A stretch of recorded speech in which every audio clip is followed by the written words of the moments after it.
Saudi আরবে টানা ভারী বর্ষণে ব্যাপক বন্যা দেখা দিয়েছে। এতে দেশটির পশ্চিমাঞ্চলে ইসলাম ধর্মাবলম্বীদের পবিত্র দুই শহর মক্কা ও মদিনায় ইতিমধ্যে লাল সতর্কতা সংকেত জারি করেছে দেশটির আবহাওয়া দপ্তর ন্যাশনাল সেন্টার ফর মেট্রোলজি।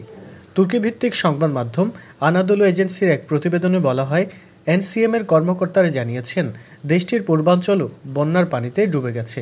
বন্যার কারণে অরেঞ্জ অ্যালার্ট জারি করা হয়েছে রাজধানী রিয়াদ, মধ্যাঞ্চল এবং দক্ষিণ পশ্চিমাঞ্চলীয় দুই প্রদেশ আসির এবং জাজানে। পাশাপাশি জনগণকে সতর্ক থাকার আহ্বানও জানিয়ে বলা হয়েছে তারা যেন সরকারের নিরাপত্তা সংক্রান্ত নির্দেশনা অনুসরণ করেন।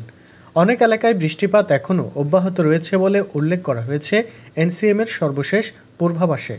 আনাদোলু এজেন্সির প্রতিবেদনে বলা হয়, বন্যায় আটকে পড়াদের উদ্ধার করতে যাবতীয় প্রস্তুতির কাজ শেষ হয়েছে বলে এক বিবৃতিতে জানিয়েছে সৌদির দুর্যোগ মোকাবিলা দপ্তর এবং আন্তর্জাতিক মানবিক সহায়তা সংস্থা রেড ক্রিসেন্ট।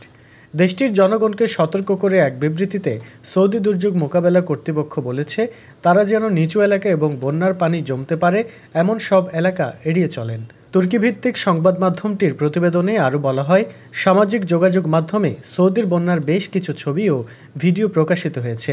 সেসব ছবি ভিডিওতে দেখা গেছে বন্যার পানির স্রোতে ভেসে যাচ্ছে গাড়ি। এছাড়া বিভিন্ন ভবনের একতলায় প্রায় অর্ধেক ডুবে গেছে এমনও দেখা গেছে।